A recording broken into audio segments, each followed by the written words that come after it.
velkommen til den her omgang Kreativ Kaos. I får mig i fuld sommermode lige nu her, med ulet hår og bare i en sommertop. Men jeg tænker, det her det bliver det sidste sommerafsnit. Og så næste gang jeg kommer tilbage, så burde det være et helt normalt afsnit. Jeg er blevet færdig med den russiske bluse. Woohoo! Yeah! Og så fortsætter jeg jo på min sommertop, og så er jeg også påbegyndt en enkelt ny ting.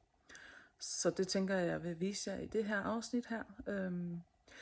Jeg fik slet ikke præsenteret mig. Hej, jeg hedder Sara, til jer som der ikke kender mig. Jeg er 39 år og bor i Nordsjælland sammen med min kæreste og hans 18-årige bonussøn.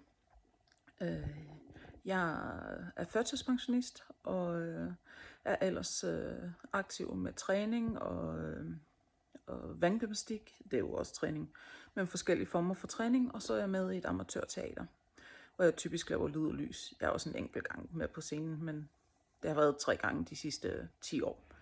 Så det er til at overleve. Men jeg vil sende jer videre til igangværende projekter, så I kan se, hvor langt jeg er kommet med min sommerbluse.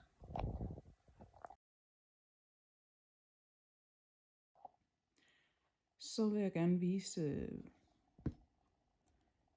igangværende ting. Hold da op, der manglede lige ord, men som I kan se, så er det den her, sommertop, som jeg er i gang med at hækle i raglanmønster. Jeg har lige fået den samlet her nede i ærmet. Og det går jo bare derudad. Det er bare sådan, det er noget, jeg får klaret stille og roligt. Og I kan se her er samlingen også, så den passer under armene, og den sidder rigtig fint på overkroppen. Jeg vil se, om jeg kan få taget et billede. Jeg undskylder, at I kan se min skygge fra telefonen nu her, men solen valgte lige pludselig at komme frem. Der har ellers været overskyet, så jeg tænkte, så kunne jeg filme.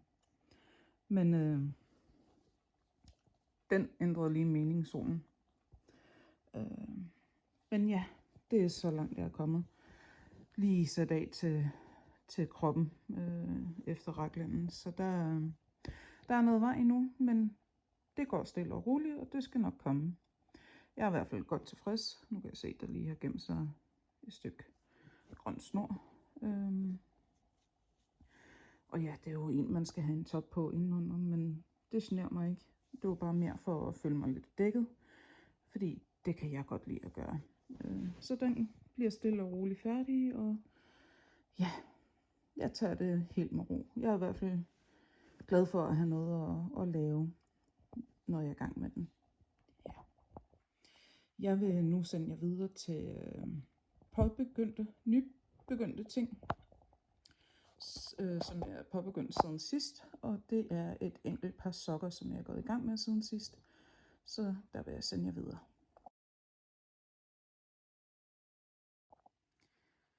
Det er så de påbegyndte sokker, som jeg er begyndt på siden sidst. Der er ikke så meget at se endnu.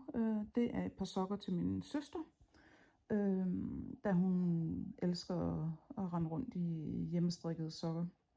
Det er, jeg strikker 2 at a time, for bunden og så op efter. Og garnet, det er noget, jeg har fået af min mor, så vi er fælles om de her sokker til min søster, som der er Kvicklis strømpegarn. Og det har min mor købt, og det er farve 186161. Og deres anbefaling, det er en pind 2 til 2,5. Og jeg bruger pind 2,5 på de her. Foden er 64 masker. Vi er familien Bigfoot. Min søster bruger størrelse 42-43 i sko, og jeg bruger størrelse 45-46 i sko. Så de her, de bliver 64 masker i omkreds. Og så tænker jeg faktisk, fordi min søster gerne vil have lange strømper, at strikker skaftet ind, så der ikke er mere garn på nøglen. Det fordi hun rigtig godt kan lide, at de er langskaftede, hendes strømper. Så det er sådan, det ender med at blive, eller hvad man nu kan sige. Den næste ting, vi skal til, det er min russiske bluse, som der simpelthen er blevet færdig. Så den vender vi over til nu her.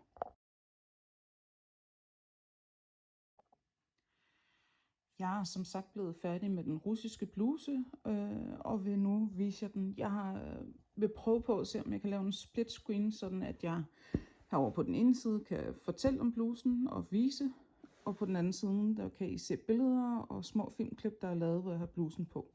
Jeg håber, det lykkes. Jeg ved ikke, om det lykkes. Men det kunne være fedt, hvis du kunne lade sig gøre, så jeg kan vise og fortælle, fordi at da det er sommerferie, så har jeg ikke mulighed for lige at lave mit setup. Uden at forstyrre hele familien i deres hvergang herhjemme. De skal jo også have lov til at være her, så mit filmerum, det er det her. Og det er jo ikke stort nok til at vise en bluse i min størrelse. Men ja, jeg vil se, om jeg kan få splittet skærmen, så I kan se den i sin fulde flor, når jeg har den på. Men den er blevet færdig, og jeg er super glad for den. Som I kan se, så træder mønstret rigtig flot frem. Det er virkelig blevet godt. Jeg har afsluttet halsen og ærmerne med en I-cord. Halsen har jeg valgt at gå en kvart nul ned i størrelse, og ærmerne tror jeg har gået en halv nul ned i størrelse. Jeg er faktisk lidt usikker. Det jeg endte med at gøre ved ærmerne, som I jo kan se på mit billede, undskyld jeg roder sådan, det er, at jeg har valgt at lave 3 mønsterrapporter, og så strikke resten af ærmet i ret strik. Fordi jeg synes, det ville virke overdrevet, hvis ærmet blev fuld af det her mønster her. Men jeg synes også, det ville være kedeligt, hvis det blev kun ret strik. Men det er sådan, som ærmerne er endt. Og ærmerne går til et lille stykke under min albuer, og det kan jeg rigtig godt lide, fordi det skjuler mine arme. Jeg har nogle bingovinger, så det halve kunne være nok, eller bedstemorarme, eller hvad man nu vil kalde dem. Så jeg er rigtig glad for den længde, jeg har fået i mine ærmer. Og så kan jeg også rigtig godt lide viden, fordi det der med ting, der sidder tæt, det har jeg det heller ikke så godt med. Men ja, det var halsen og ærmerne, afslutningen på dem. Det er en I-cord. Jeg har,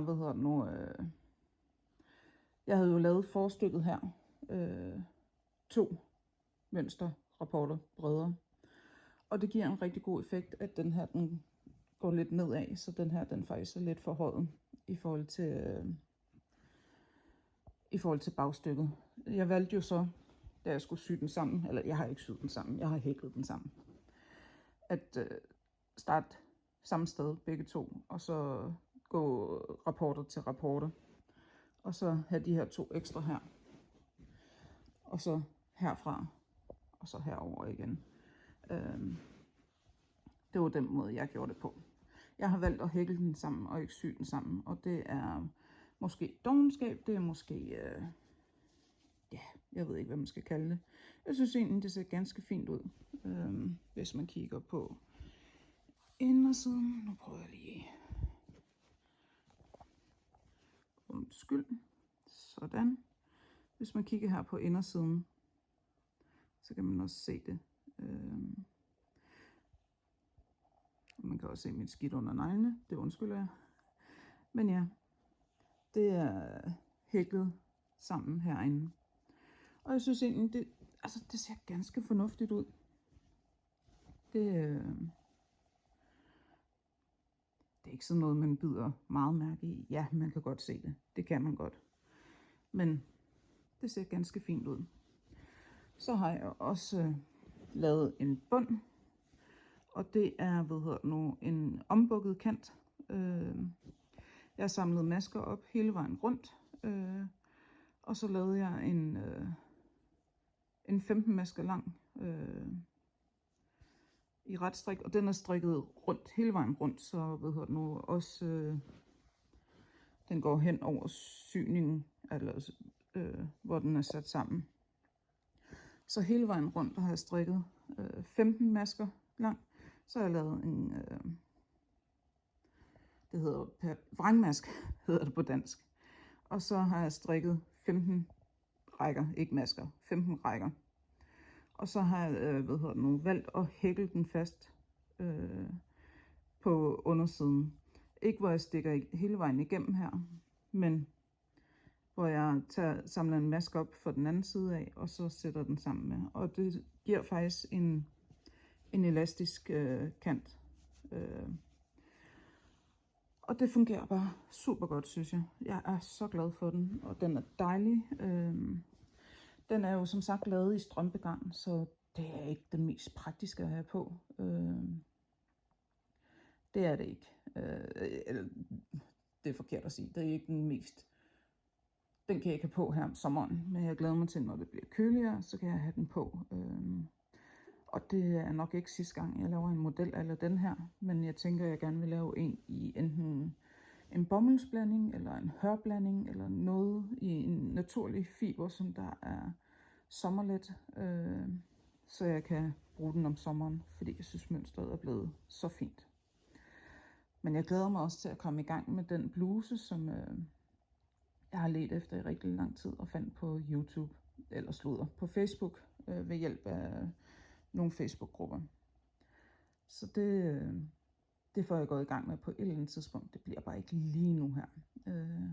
Det bliver måske, når min kæreste når min kæreste begynder på arbejde og har fået sin første løn, fordi så bliver det mere tilladt at købe garn igen. Så. Men ja, det var den færdige russiske bluse, og jeg er simpelthen så glad for den. Den er blevet 20 gange bedre, end hvad jeg havde regnet med. Så.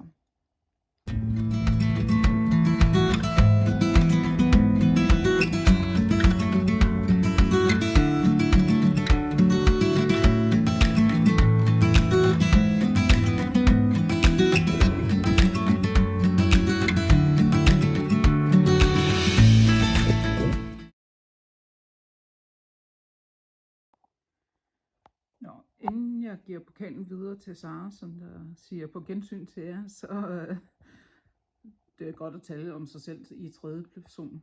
Men så vil jeg lige vise, at jeg har modtaget min Knit by Moltrup Yarny Potter pakke.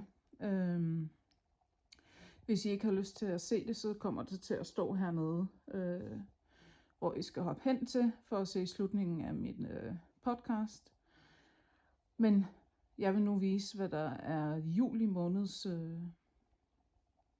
Yarny Potters farver. Og det her, det er soksættet, som man får en 100 grams, mener jeg det er. Den ene er 100 gram, og den anden 20 gram. Så en mini på 20 gram får man ved siden af. Den faldt ned. Det er måske ikke helt mine farver. Altså, den er jo egentlig meget neutral. Jeg havde måske håbet på noget med lidt mere pop. Hvad er navnet på den? The Snitch. Og snitchen, det er jo den der gule bold med vinger, som der flyver rundt. Eller guld. Og det kan jeg jo egentlig godt se i den her, at den er guldagtig. Og den blå her, det tror jeg, snitchen er jo fra Quidditch. Så enten så er det deres kapper, eller også så er det himlen. Den har jeg lidt svært at vurdere. Nu, når jeg kigger lidt mere på den, så kan jeg faktisk rigtig godt lide den. Det skal nok blive et rigtig flot sæt sokker. Måske 2 sæt sokker. Så, men lige da jeg så den, der havde sådan lidt, jeg ville gerne have haft et eller andet med knald på og sådan noget. Men nu her, når jeg sidder og kigger lidt mere på den, så kan jeg faktisk godt lide den. Og det er også godt at en gang med at have lidt mere neutrale sokker, end altid noget med knald på. Men ja, det var Knit by Moltrups Yarny Potter for juli. Og så håber jeg, at Vi ses igen. Jeg giver faklen videre til Sara, som der vil sige på gensyn, og så ses vi snart igen. Ja, det var så de projekter, som jeg har i gang med og færdiggjort og påbegyndt siden sidst. Jeg håber, I kunne lide, hvad I så. Vi ses forhåbentlig om 14 dages tid, når det er blevet hverdag igen og ikke sommerferie. Jeg vil sige tak, fordi I så med, og jeg håber, I kunne lide, hvad I så. Og så må I have en god dag, og så ses vi snart igen. Hej.